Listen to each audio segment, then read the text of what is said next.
Pepsi-Cola, P-E-P-S-I. That's your smartest cola buy. Pepsi-Cola presents Counterspy. Washington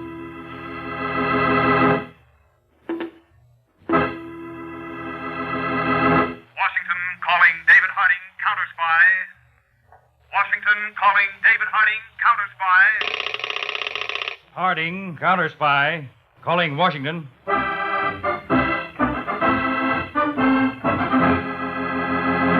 United States Counterspies, especially appointed to investigate and combat the enemies of our country, both at home and abroad. Tonight, the case of the Blackmailed Hijacker, a counter-spy report to the American people. Brought to you each Tuesday and Thursday by Pepsi-Cola. Pepsi-Cola hits the spot. 2 full glasses, that's a lot. That's right. You heard what they said. 2 full glasses of sparkling Pepsi from one big 12-ounce bottle. You're getting an extra glassful. And what a delicious glassful. The most refreshing, delightful cola that ever tickled your taste. You can't top Pepsi's tangy flavor. And that big, big bottle saves you money, goes twice as far. Pepsi is America's big, big favorite. And America's biggest cola value. So why take less when Pepsi's best? Whenever you reach for refreshment, remember. Why take less when Pepsi's best? And now, to Counterspy.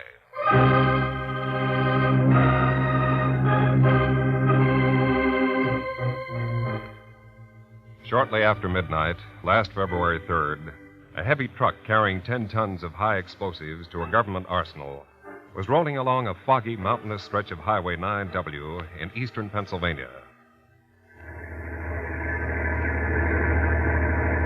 The driver, Larry Mason, held the wheel tightly.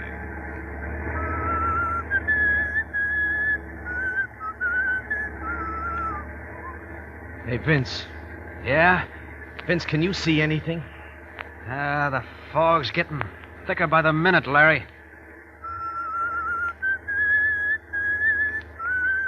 For the love of Mike, Larry, if you got a whistle, at least change that tune. You know, we should have stopped before we hit this road, Vince. With that 10 tons of nitro we got in the back, one slip and my wife cashes in my insurance. Hey, Larry, up ahead. Yeah, looks like a car skidded right across the road. Slow it down. And how? Well, I don't see the driver. Do you, Vince? Oh. Well, we better get out and take a look. Maybe we can help the guy. Yeah. I'll get out on your side, too.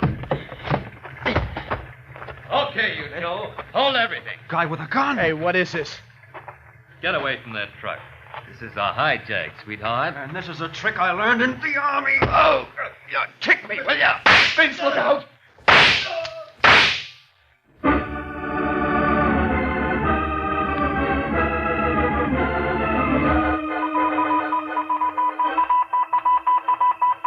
Urgent to all Counterspy field offices, District 3. Mr. Harding now in Pittsburgh field office to take charge of following case. Truck hijacking last night, Highway 9W, eastern Pennsylvania. Relief driver Vince Dugan killed. Killer tentatively identified as one Sid Barlow. See Counterspy file. Identification made by surviving driver of truck Larry Mason.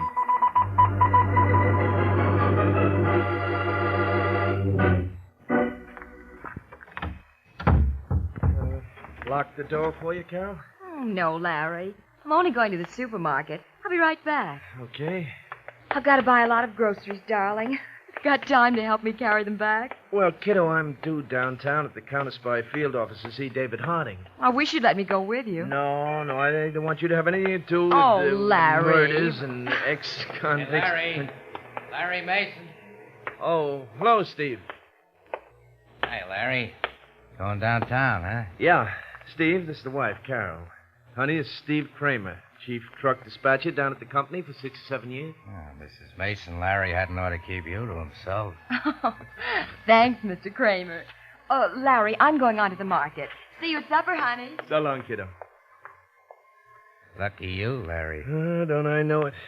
Going downtown, too, Steve? I'm kind of in a hurry. Counterspy field office, huh? Yeah. 9 o'clock, to identify the guy who killed Vince Dugan. How about a lift? Oh, you got your car, Steve? A friend of mine's got his right over here. Good. I happened to spot you, so we stopped. Good enough. Hop in, Larry. Thanks. This is a friend of mine, Mr. Marengo, Larry Mason. Hiya. Good morning. You in, Steve? Take off. Hey, Larry, I've been telling Mr. Marengo what pals you and Vince Dugan were. Vince was a great guy. Yes, it was an unfortunate accident, Larry. Wasn't an accident, Mr. Marengo. That rotten dog just shot Vince down. I understand the Counterspy's already picked up the guy who killed Vince from the description you gave him. Yeah. Character named Sid Barlow. All they need now is for you to pick the guy out of the lineup. I'll never forget that killer's face. I'll pick him out all right. Larry, maybe you won't pick Barlow out. Why wouldn't I hang it on Barlow if he's the guy? Tell him, Steve. Larry, 3 years ago, a con got out of the state jug in Ohio after a stretch for manslaughter. Truck accident. Yeah. He comes here to Pittsburgh, changes his name to Larry Mason, and gets a job with our company as truck driver. Under false pretenses. How did you know? Also, Larry, last year you married a very lovely girl. I'll say. But, of course, you didn't tell Carol about your prison term, did you? Now, listen. What Carol doesn't know won't hurt her, eh, Larry? Carol doesn't have to know. Does she, Steve? Oh, Mr. Marengo, nobody has to know. That's up to Larry.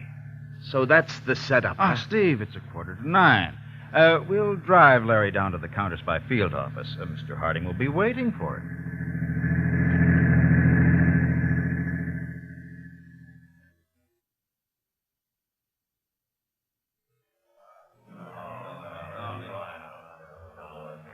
Mr. Harding, here's Larry Mason. Mr. Harding? Good morning, Larry. Sit down here with Peters and me. Yes, sir. This is our lineup room, Larry. In a few seconds, several men will come out on that platform up there behind glass. Sid Barlow among them. I want you to pick out the killer. Yes, sir. The lights are so arranged that we can see the men, but they can't see us. And they can't hear us either. Conway. Yes, Mr. Harding? We're ready, Conway. You can send them out. Yes, sir. Okay, boys, you're wanted on stage. There they are, Larry. Well? The second man from the left, he looks something like him. Take your time. Well, I'm not positive now. You know, I only saw the killer from the side. Just a minute. Conway, second man from the left, turn to the right. Second man from the left. Turn to the right. He seems taller. You see the man you described to us the other day? Well, I'm not so sure now. You know, it was dark that night. Larry, Vince Dugan was your closest friend. You have a deep personal interest in bringing his murderer to trial. Sure I have. But there's even more to this case. Recently, a number of trucks carrying nitromethylene, a powerful explosive, have been hijacked. Yes, that's what we were carrying the other night. Well, Larry, we suspect that some big international racketeer is shipping these stolen explosives to a dangerous anti-American group in the Far East. It can make all kinds of international trouble. Yes, sir, I see. Now, if you can point out the killer, you'll be helping us smash a dangerous international racket. Now, can you identify one of those men as the murderer of Vince Dugan? Mr. Harding, he's not there. Not the one who killed Vince Dugan. Mason, your original description of the murderer was an amazingly exact one and detailed. You were eager to see him punished. I'd like to know what's changed your mind. All right, Mason. You can go.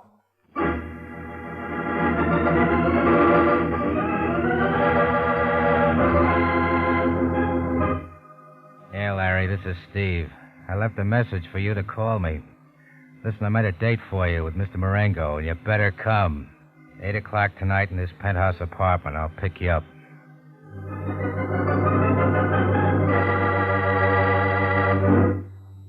Larry, I want to thank you for not identifying Barlow yesterday at the Counterspy field office. Keep your thanks, Marengo. Larry, that's no way to act, Mr. Marengo. Well, there's nothing to talk about, Steve. You two got what you wanted, and that was the deal. Yes, Larry, that was that deal.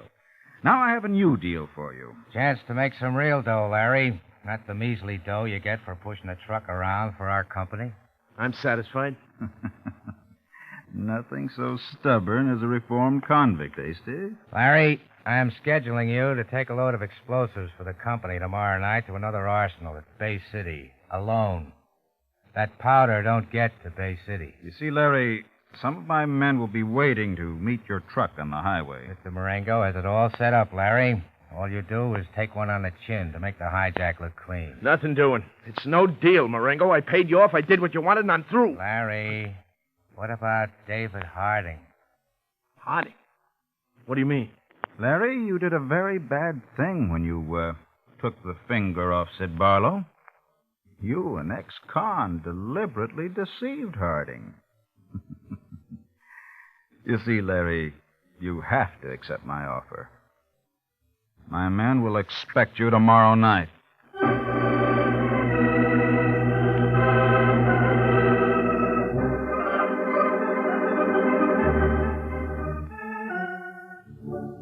What's the setup, Peters? Larry Mason's taking a load of explosives to the Bay City Arsenal tonight, Dave, alone. Oh, it's a perfect situation for Mason to allow himself to be hijacked. But do we allow it, Dave? I tell you what, we'll set up observation posts all along Mason's route. Now, besides, you tail him in a car. Take at least 3 more men, armed for a capture if necessary. I'll keep in touch with all of you from the communications room.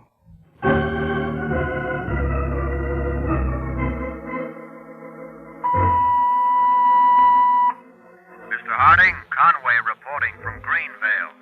Truck driven by Larry Mason stopped here 11:35 p.m. While he was cleaning his license, I checked his speedometer. Reading 22,314 miles. Greenvale, 11:35. Driving time checks, mileage checks. Thanks, Conway. Adams reporting from Pine City, Mr. Harding.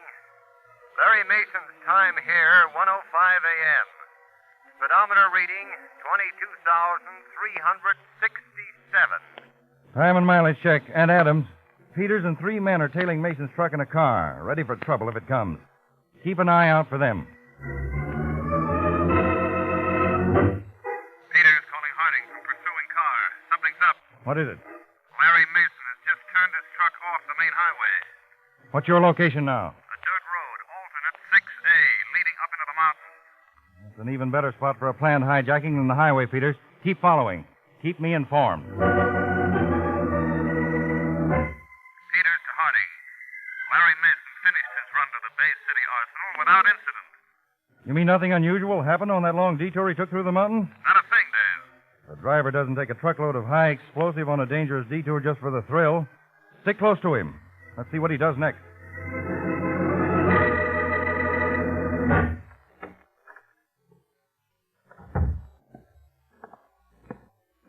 Dave.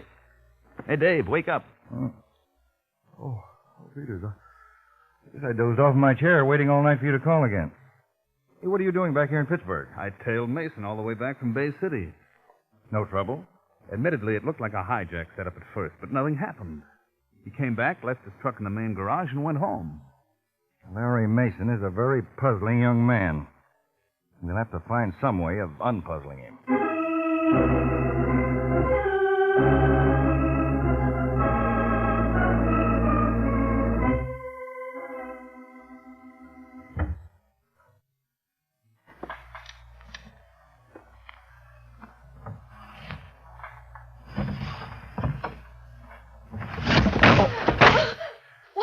Sorry I woke you, Carol. Oh, it's you, Larry. You said you wouldn't be back from Bay City until tomorrow. Well, we have no phone here. I couldn't call you. Darling, what are you doing? Where's my suitcase? Well, it's in your closet. I'll get it. Larry, what's wrong? Well, I'm just taking my clothes. Larry, please. What's happened? Larry, you're in trouble. No, there's no trouble. I'm just fed up with Pittsburgh. That's not true. You're running out on me, aren't you? Oh, Larry. Carol, no. Honest, honey, I wasn't running. Listen, Carol, I'm in a jam. See, I have to get out of Pittsburgh now, tonight. I don't care what it is, darling. If you'll just tell me. Well, there's no time to tell you. Will you come with me? Larry, you know I will. Of all times not to have a phone. Look, I'll go down to the Crescent Airport and get tickets now, fast. All right. You pack, grab a taxi, and meet me at the airport as soon as you can. Yes. And don't worry, honey. Everything's going to be fine. Just fine.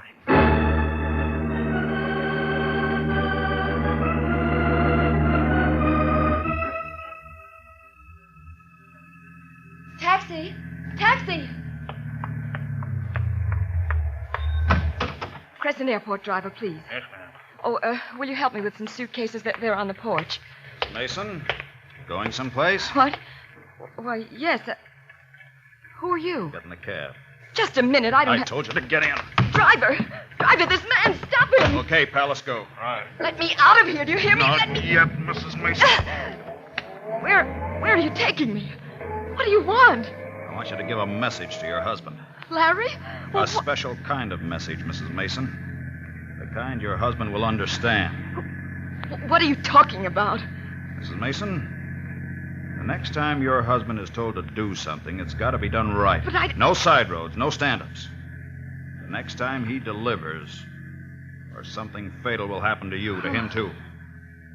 That's the message. Now, Mrs. Mason, just make sure he gets the message straight. No, don't push me out, please! Ah!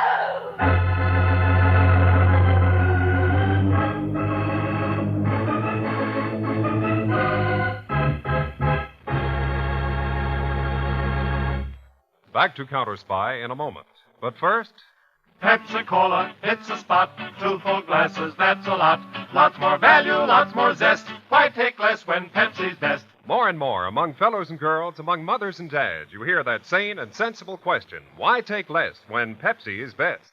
No budget, no allowance ever had a better friend than tangy, sparkling Pepsi-Cola. Because one big 12-ounce Pepsi bottle gives you 2 delicious drinks.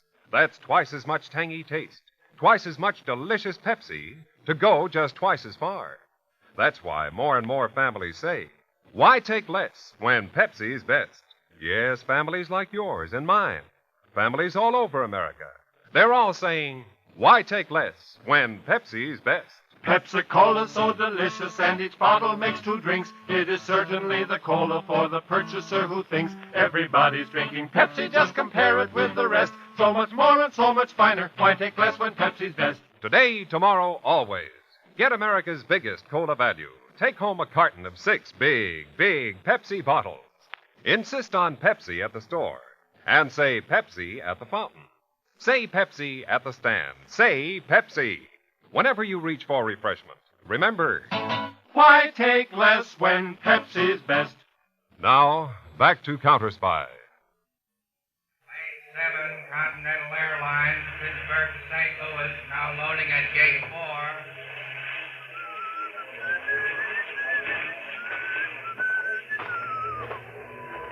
Hello, Larry. Huh? Oh, Mr. Peters. Mr. Harding's in that car over there. He wants to talk with you. Well, I'm sorry. I'm in a hurry. Larry, Mr. Harding said he wanted to talk to you. Well, okay. All right, get in. Hello, Larry. I'm afraid you're not leaving town, Larry. What? I saw you buy 2 plane tickets 10 minutes ago. So you saw me buy tickets. Is that a crime?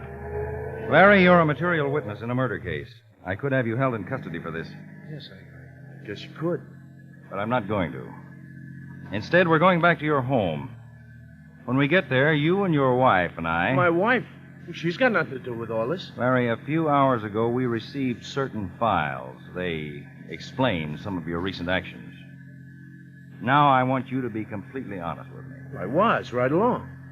Larry, we not only want to clean up this hijack case and Vince Dugan's murderer, but we also want to help you and Mrs. Mason. I tell you, she doesn't know anything about this. Emergency flash, Mr. Harding. Peters, car C8, go ahead. Conway, where are you now, Peters? Right outside Crescent Airport with Mr. Harding. Good. On that hijacking case, we just got a flash from City Hospital. A woman identified as Mrs. Larry Mason. Carol. Just brought into the emergency ward. She was beaten and thrown from a moving car. She Davis. said her husband was at the airport. I knew you'd gone out there. What's Mrs. Mason's condition, Conway? Very serious. She's been given sedatives. Can you locate Larry Mason there? He's right with us. We'll head for the hospital. Step on it, Peter. Use your siren. Right. Larry, now will you cooperate with us? Oh, the dirty, rotten skunks. All along you've been trying to protect your wife, haven't you? That's right. She didn't know about your record, did she? You know now I was a con. No, I never told Carol, and I was sure a jerk not to. Okay, Mr. Harding, how do you want me to help? After we see your wife, I think you can start working back in that garage.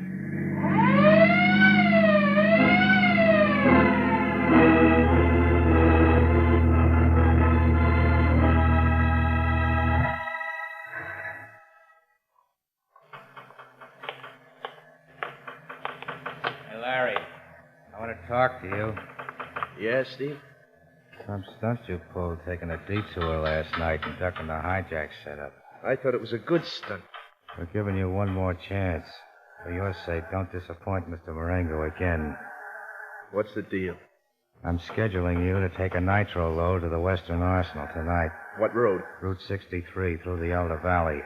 Mr. Marengo's boys will be waiting for you in the valley.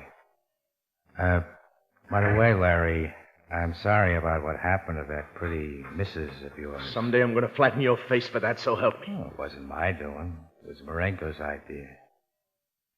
Well, after this deal, Steve, we're through. Yeah, sure, Larry. Tonight you meet the boys in the Elder Valley, and then we're through.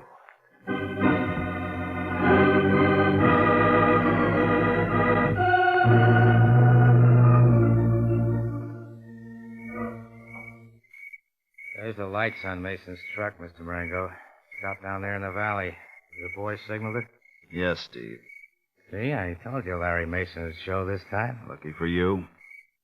My business is too rich to take chances. Chances? I've decided the truck will not be hijacked. Not after I set everything up and all your boys down there got to do is go to work? You don't understand. It'll only appear that the truck wasn't hijacked. I don't get you, Mr. Marengo. Right now, Sid Barlow and the rest of my men are removing most of the powder from that truck, as I originally planned. What they leave will be used to destroy the truck and Larry Mason. Kill Larry Mason? Hey, it'll look like an accident, huh? We won't have to worry anymore about trusting him or not. Both he and the truck will be blown to bits. Mr. Marengo, this is something I gotta see. Oh, you'll see it, Steve. You and I both will. Flashing the signal to me from up here. Everything's ready. Now, huh? Yes, Steve. In a moment.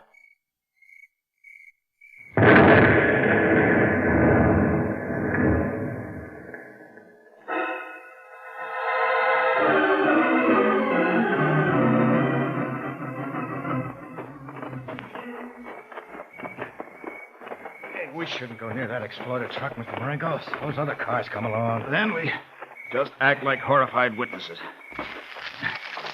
Here's the road. And here's what's left of the truck. Careful. Huh? Not all of the explosives may have gone up at once. See, there's still some flames. Some flames there, but not much truck. A very powerful explosive. Is it not, Steve? I'll say. Hey, are your boys supposed to be close by with the other cans of explosive? Yes. Yes, but Barlow should be at this spot to report to me. Why isn't he here? Hey, take another look at the wreckage. Huh? What's the matter? Here's where the driver's cab was. Only where's Larry? Where's his body? Peculiar, Steve. Very peculiar. First your boys, no sign of them. Then no sign of Larry. Don't understand it. You sure nothing could have gone wrong? My orders were clear. Hijack the truck, remove most of the explosive, blow up the truck, and Larry Mason with the rest. Yeah, but if Larry's dead, where is he? Steve, I'm over here. Marengo. Did you hear that? It was Larry. What? Impossible. I know his voice. He's alive. Over behind those trees. Get your gun out. I got it. Try to get him to show himself. When he does, shoot. Leave it to me. Larry? What do you want, Marengo? We want to talk to you. Come out. I'm hurt. I can't move. You got to go over here. Come on. Where are you exactly, Larry? You'll find out, but not until Steve puts away his gun. Not a chance. Now, Steve. Do it. We can get it out again quickly when we get closer. Now, come on. Stop where you are. Why, what's the matter, Larry? I've got a gun, too. Stay where you are, right in that patch of moonlight where I can see you plainly. Now, first, we're going to get a couple of things straight. What's he trying to do? Quiet. What is it, Larry? You've got to remember, I know that Sid Barlow murdered Vince Dugan. Yes, but what of it? And I know you and Steve got sore because I was spoiling your hijack racket. You tried to kill me tonight by blowing up my truck.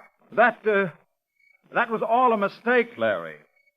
From now on, we'll be good friends and trust each other. Okay, Marengo, Steve, hands in the air. What? Counterspy, Marengo, you're surrounded. Counterspy. It's a trick. Hey. All right, get their guns, Peter. Right. I'll handle Marengo. No, my face. All right, see, my hands are down. All right, Larry, leave him alone. There he is, Mr. Harding, a nice murdering quitter. You've done a good job all around, Larry, but you can leave him to us. He squealed.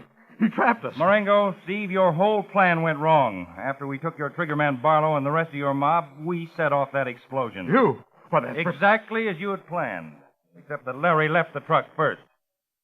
From the things you admitted to him a moment ago, we've got enough to send you and all your gang away for the rest of your lives.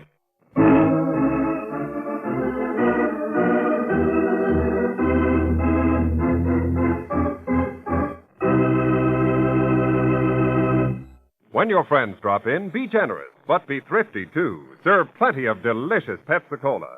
Pepsi's big 12-ounce bottle gives you not just one sparkling glassful, but two. Get a carton of 6 and serve 12 delicious drinks. Yes, Pepsi is America's biggest cola value. You get twice the tangy taste, twice the refreshment, twice the Pepsi. So why take less when Pepsi's best? Whenever you reach for refreshment, remember, Pepsi-Cola hits the spot. 2 full glasses, that's a lot. Lots more value, lots more zest. Why take less when Pepsi's best? tune in every Tuesday and Thursday, same time, same station, to Counterspy. Listen next Thursday for the exciting Counterspy case of the Murmured Million. The seashore rendezvous between two men that changed the lives of thousands of women. The lone wolf swindler who demonstrated that words speak louder than actions. And the enormous lips that accused a racketeer a quarter-mile away. Be sure to listen Thursday, day after tomorrow, to The Case of the Murmured Million on Counterspy.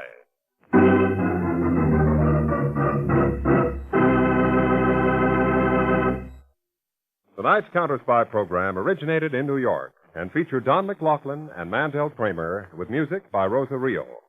Counterspy is a Phillips H. Lord production for Pepsi-Cola. Enjoy some Pepsi ice cold tonight.